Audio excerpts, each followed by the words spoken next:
WhatsApp all good. तो मैं क्या लग रहा था कि सो गया हूं? बिल्कुल नहीं। I am back with a new chapter of class 10th, that is chemical reaction. देखो भैया, बात सिंपल सी है। हम अपने अंदाज में तुम लोगों को बताने वाले हैं कि केमिकल रिएक्शन होता क्या है। बहुत दुनियादारी के चक्कर में नहीं पड़ो। सिंपल से लॉजिक में अगर तुम्हें समझाने की कोशिश करें कि व्हाट इज केमिकल रिएक्शन, तो मैं इस रिएक्शन वर्ड को तुम नया नया देख रहे हो, अभी अभी नया नया ये वर्ड जुड़ा हुआ है।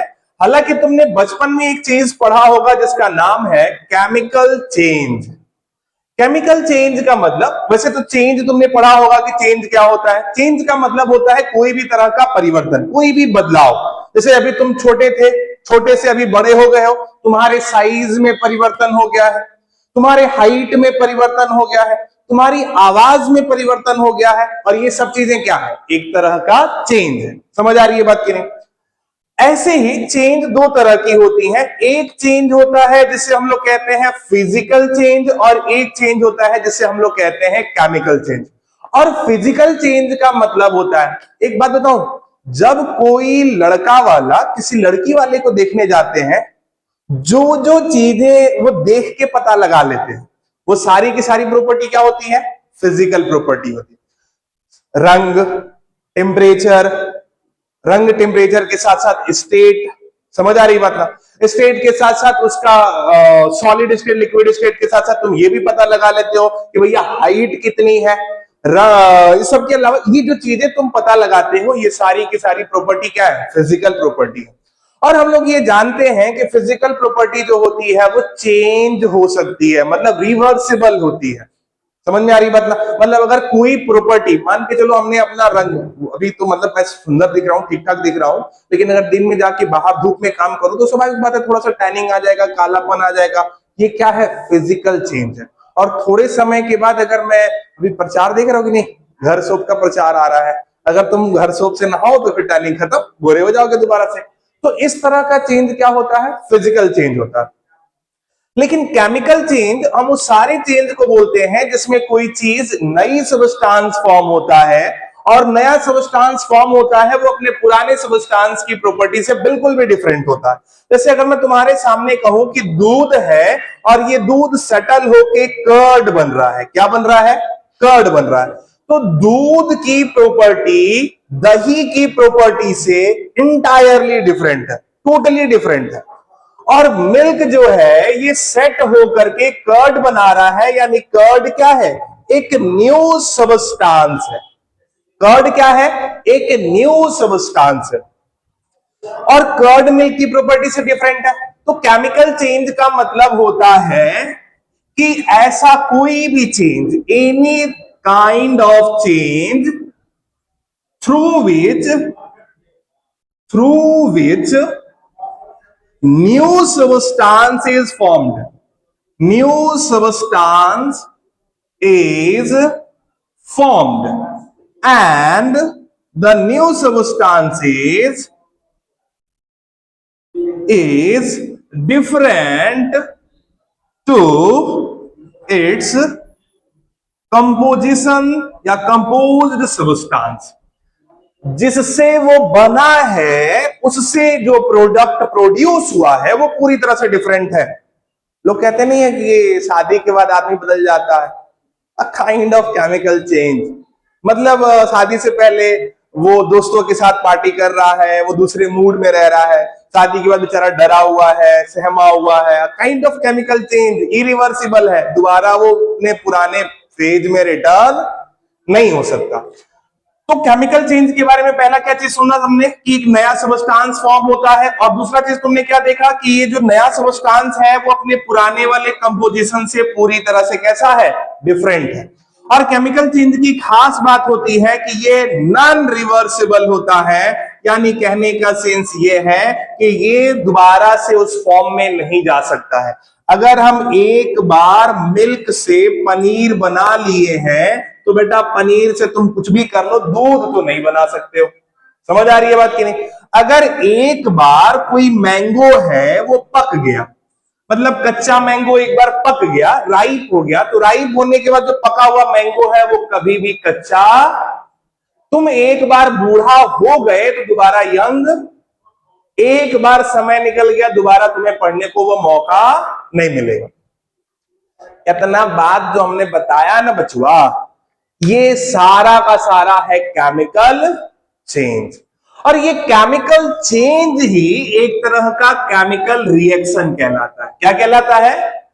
मतलब अगर तुमने सिंपल सी लैंग्वेज में अगर समझाओ तो दूध से दही बना दिया, ये एक केमिकल चेंज है। और केमिस्ट्री की लैंग्वेज में इसी प्रॉपर्टी को केमिकल रिएक्शन कहते हैं। क्या कहते हैं? केमिकल रिएक्शन कहते हैं। मेरी बात समझ में आ रही है बात कि नहीं आ रही है बात? अगर तुम्हारे सामने एक सोडियम रखा हुआ है और सोडियम को हमने पानी में डाला, सोडियम बहुत स्ट्रॉन्ग रिएक्शन करता है पानी में जाने के बाद, और जैसे ही हम उसे डालेंगे वो बहुत तगड़ा रिएक्शन करता है पानी में, एक तरह से आप सोडियम को कहो ब्लास्ट कर जाता है। अगर हम सोडियम नहीं कहते तो क्या तुम्हारे सराउंडिंग में केमिकल रिएक्शन नहीं दिखाई पड़ता है? ऐसी बहुत सारी किचन में एक्टिविटी होती है, ऐसी बहुत सारी चीजें हम अपने घर में करते हैं जो केमिकल रिएक्शन का एग्जाम्पल होता है। तो इतनी छोटी सी बात से हम समझ सकते हैं कि केमिकल रिएक्शन होता क्या। हर जगह केमिकल रिएक्शन हो रहा है। दूध से दही का बनना, पनीर बनना, रोटी बनना, सब्जी का पक जाना, सब्जी का पकने के साथ साथ फलों का पक जाना, ये सारी चीजें क्या है? केमिकल चेंज है। और तो और पानी में नींबू डाल के, चीनी डाल के जो तुम शरबत बना रहे हो ना, ये सारा प्रोसेस क्या है? केमिकल रिएक्शन है। समझ आ रही है बात कि नहीं? अगर तुम कोई भी आजू बाजू में काम कर रहे हो, उसमें कोई केमिकल चेंज हो रहा है, नया सब्सटेंस फॉर्म हो रहा है, नया सब्सटेंस फॉर्म होने के साथ साथ नॉन रिवर्सिबल प्रोसेस है, नया वाला सब्सटेंस पुराने वाले सब्सटेंस से पूरी तरह से डिफरेंट है, हम इसे क्या बोलेंगे बच्चा? Chemical reaction. अच्छा, इसकी कुछ खास बात भी होती है। मतलब हम पहचानेंगे कैसे कि भैया केमिकल चेंज हो रहा है या केमिकल रिएक्शन हो रहा है? तो केमिकल रिएक्शन पहचानने के लिए कुछ प्रॉपर्टी होती है। प्रॉपर्टी को हम लोग ध्यान से समझेंगे।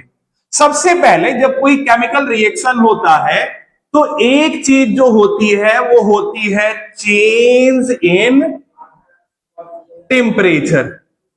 किसमें बदलाव होता है? टेम्परेचर में बदलाव होता है। बहुत संभावना है कि जब भी केमिकल रिएक्शन होगा तो टेम्परेचर में बदलाव होगा। फॉर एग्जाम्पल, एक सिंपल सा एग्जाम्पल देखो। गांव घर में लोग क्या करते हैं भैया? नॉर्मल सा चूना खरीद के लाते हैं और उसमें खूब सारा पानी डाल देते हैं। जब चूना को पानी में डाला जाता है तो एक प्रोडक्ट बनता है जिसका नाम है कैल्शियम हाइड्रोक्साइड। मेरी बात समझ में आ रही है कि नहीं आ रही है? ये कैल्शियम हाइड्रोक्साइड जो है, इसको हम लोग कहते हैं सेग्ड लाइम। क्या बोलते हैं? सेग्ड लाइम। और जो सूखा हुआ चूना होता है इसको हम लोग बोलते हैं क्विक लाइम। क्या बोलते हैं? Quick lime. समझ आ रही बात? बच्चा लोग जब चूना को पानी में डाला जाता है ना, तो गांव देहात के बच्चों को ये बात पता है, शहर वालों को भी ये बात पता होगा, बहुत तेज एक्सोथर्मिक रिएक्शन होता है। पानी का टेम्परेचर इतना बढ़ता है कि पानी खौलने लगता है। तुम सोच के देखो, केमिकल रिएक्शन हुआ तो टेम्परेचर में राइज संभव है। समझ आ रही बात कि नहीं आ रही बात? दूसरी बात, ऐसा नहीं है कि सारे केमिकल रिएक्शन के अंदर ये चेंज होता है। अगर मैं लोहे को, आयरन को पानी में डाल के छोड़ दूं या लोहे को ऑक्सीजन के प्रेजेंस में लाके छोड़ दूं, तो दोनों ही केस में क्या बनेगा? रस्टिंग होने शुरू हो जाएगी, यानी लोहा क्या होने लगेगा? रस्ट होने लगेगा, फेरस ऑक्साइड बनने लगेगा। फेरस ऑक्साइड जब बनता है तो उसमें टेम्परेचर नहीं इंक्रीज होता। तुम्हारे घर में जो गाड़ी है, जब गाड़ी खरीद के आई थी तो उसके बॉडी का जितना भी मेटल था सब चमक रहा था, सब एकदम बेहतरीन काम कर रहा था, मजबूत भी था। लेकिन कुछ समय के बाद जब तुम उसे पानी में यूज कर रहे थे, हवा में यूज कर रहे थे, गेड़ियां मार रहे थे, एकदम मजे ले रहे थे तुम गाड़ियों की, तो धीरे धीरे गाड़ी की मेटल क्या हो गई? कमजोर हो गई। और इस गाड़ी के मेटल के कमजोर होने में कोई भी टेम्परेचर का बदलाव, मतलब केमिकल रिएक्शन में टेम्परेचर बदल भी सकता है और नहीं बदल सकता, लेकिन ज्यादातर केसेस में टेम्परेचर में बदलाव होता है। दूसरी चीज, चेंज इन स्टेट। क्या होता है? चेंज इन, मतलब सॉलिड से लिक्विड, लिक्विड से गैस, ये बनने की संभावना रहती है। जैसे अभी अभी हमने बताया कि अगर चूना को यानी क्विक लाइम को अगर पानी में डालोगे तो जो सेक्ड लाइम बनेगा, ये सेक्ड लाइम क्या होगा? क्विक लाइम तो पूरी तरह से ड्राई है, पत्थर के रूप में है, लेकिन सेक्ड लाइम कैसा है? थोड़ा सॉफ्ट हो गया है, वाटरी हो गया है। समझ में आ रही बात ना? लिक्विड फॉर्म में चला गया। अच्छा, change in temperature, change in colour के साथ साथ एक और बदलाव होता है, change in colour. Change in colour. आप लोगों ने एसिड बेस वाला एक्सपेरिमेंट बहुत बार करा होगा। अगर एसिड में आप लिटमस पेपर डालते हैं तो क्या लिटमस पेपर के रंग में बदलाव आता है या नहीं? चलो एक होमवर्क लिखो।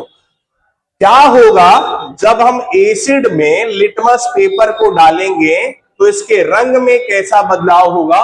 तुम बताओगे, मैं बता दूंगा, ऐसा नहीं मेरे को आता नहीं है, अगली वीडियो में बताऊंगा, अभी तुम्हारे लिए होमवर्क रहेगा। समझ रहे हैं?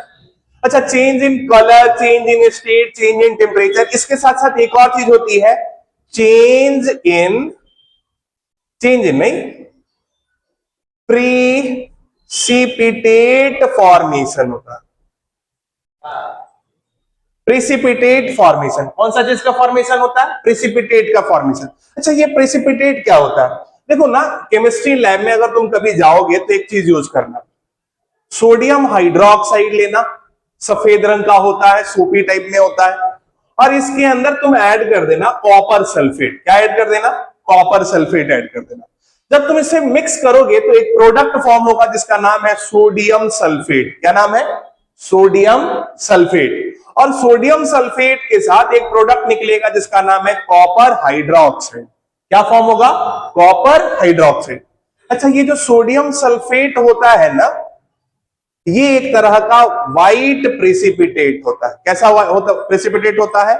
White precipitate. अब सवाल आता है, सर प्रेसिपिटेट क्या होता है? प्रेसिपिटेट का मतलब होता है कि अगर किसी दो लिक्विड को तुम मिलाओ, किसी भी दो सॉल्यूशंस को जब तुम मिलाओ और मिलाने के बाद तुम्हें एक थिक सबस्टांस मिले, थिक मतलब गाढ़ा, सबस्टांस मतलब पदार्थ रिलीज हो।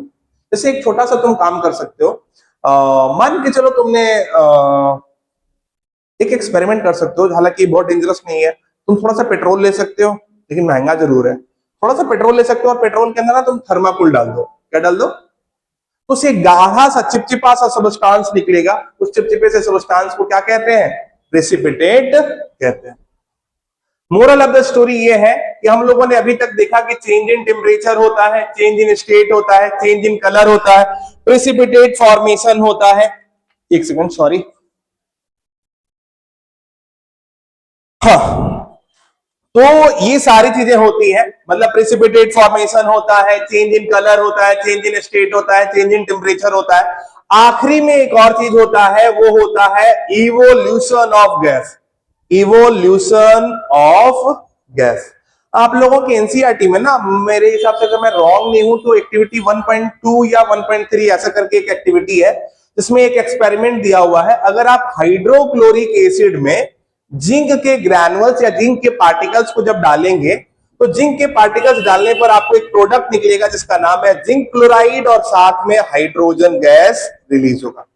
ये एक तरह का न्यूट्रलाइजेशन रिएक्शन है। आप लोगों को पता होगा, all metals are basic in nature, and acid तो एसिड है ही भाई। तो जब हम इनको मिलाएंगे तो यहाँ पे एक सॉल्ट फॉर्म होगी जिसका नाम जिंक क्लोराइड है, और साथ में हाइड्रोजन गैस इवॉल्व होगा। तो भैया 5 प्रॉपर्टी मैंने बताई, टेम्परेचर में बदलाव, स्टेट में बदलाव, कलर में बदलाव, प्रेसिपिटेट फॉर्मेशन और इवोल्यूशन ऑफ गैस। मैं आप लोगों से उम्मीद करता हूं कि आप इन सभी प्रॉपर्टी के ऊपर एक एक एग्जाम्पल अपनी कॉपी में नोट करेंगे कि इससे रिलेटेड आपको एग्जाम्पल्स कौन कौन से आपको परफेक्टली मिल रहे हैं। आज के लिए इतना ही, मिलते हैं अगले क्लास में, तब तक के लिए गुड लक। देखते रहिए, मुस्कुराते रहिए।